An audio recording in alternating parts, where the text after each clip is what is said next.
came to be at Hillcrest because, well, my situation was getting pretty bad where I used to live, and my mom finally just kicked me out. My name is Aviance, and this here is little Amir, and I am 19.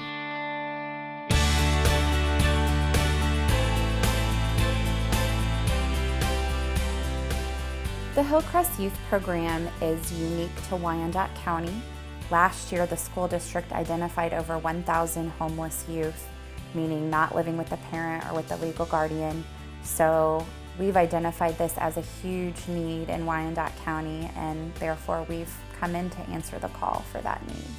Some of them are coming in completely lost and feeling like they don't matter in the world. I mean, their own parents aren't taking responsibility for them, and they're turning them out. And so as a result of that, the most basic of needs of just surrounding them with the encouragement and support that they need to succeed is key. The Hillcrest program accepts youth ages 16 to 21. They're provided with their own apartment with a fully functioning kitchen. And basically the big thing that we ask for in exchange for housing is that they're enrolled in some type of an educational program, whether that be high school, college, vo-tech, beauty school. In addition to going to school, we do ask that they obtain a part-time job within 60 days of being in the program. They're looking for jobs every week. They're turning in a job log to me, and I need to see at least 4 or 5 jobs that they've applied to on that job log every week. Being part of this program, it's meant a lot. I've accomplished a lot of things since I've been here, such as finding a job, me having my own apartment, being able to take care of my daughter on my own. Many of these youth have their own children with them, and so in addition to having the challenges of being single and without parental guidance, they find themselves in some cases being parents themselves. I would just say it was challenging being pregnant, and most people would think that I was scared, but I mean, I overcame them because I was determined to finish high school. I did not, that's the one thing I really did want to finish, because education is everything. Even though they come from broken backgrounds and they come from situations that are not conducive to really healthy living, even when it's not successful for them, they seem to mature in the time that they're here. Well, it means a lot to me being part of this program because it actually gets me a roof over my head, free food sometimes, and a strong support staff to help me with the things that's hard on me. We do ask that they participate in 1 hour a week of case management with me, and during that time we'll go over goals. They can be as simple as obtaining a birth certificate or a state ID or a social security card. It runs the gamut. We're always working on tasks and goals to lead them to self-sufficiency. They participate in a life skills class every Thursday evening. We do rely on volunteers in the community to come in and help us teach those classes. And those range from budgeting to cooking classes to help with parenting to how to clean your apartment, what products to use, things like that. You just don't know the impact that you can have on kids. You don't know where it's going to come from, so you just have to go with what your heart is, and if that means giving your time and your energy, then that's what you do. If it means writing a check to give them money to help supply the things that they need supplies with, if it's giving your time to help fundraise, then that's what you do, because you just really have no idea what kind of an impact you can have until you put yourself out there and do something. Once they do have a job and a steady paycheck coming in, they participate in budget counseling. That is also kind of volunteer-based. We rely on volunteers to come in and budget with the kids every week. We budget for bills that they might have, for example, rent, or some of them have cell phones that they need to budget for. Some of them need to budget for a bus pass. So once they've paid all of their bills for the month, we do ask that they put that money into a savings account. And we do allow them to have a little bit of an allowance after they've made a deposit. That way they have a little bit of spending money in their pocket for whatever they feel like they need.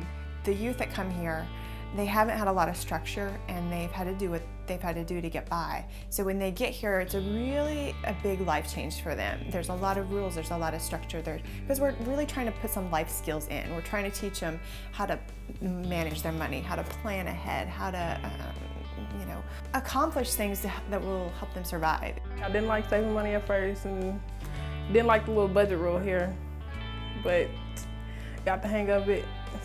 Started working on it, going to work with Kristen.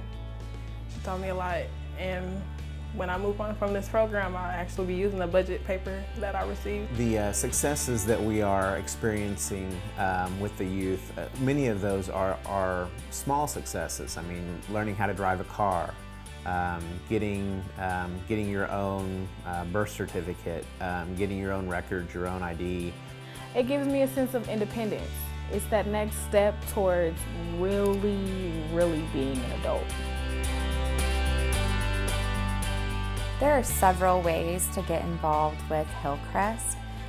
We actually rely on volunteers to make our program successful. We're always looking for life skill speakers to come in and talk to the youth and even to the adults. You don't have to specialize in anything. Really, we'll give you a topic, and if you feel like you know enough about it, we welcome you to come in and tell us what you know about it. We look for tutors. We have kids that their grades aren't so great when they first get in, and so we rely on tutors to come in and help us out in the evenings. We look for mentors. I would love to have every one of my youth hooked up with a mentor. And mentoring doesn't mean you have to come in and spend money on the kid. You can come in and just let them vent about maybe a stressful day they had at school. It could be taking them out for a cup of coffee, just getting them off the campus for a little bit.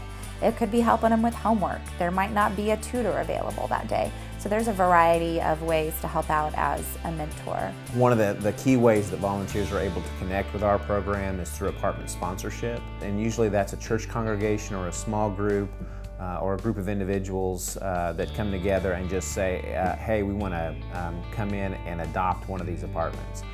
What that means is they're going to come in and they're going to take care of the ongoing maintenance and needs of those apartments, as well as provide a little operational support for that unit, and to come along and walk beside that youth as they're moving to self-sufficiency.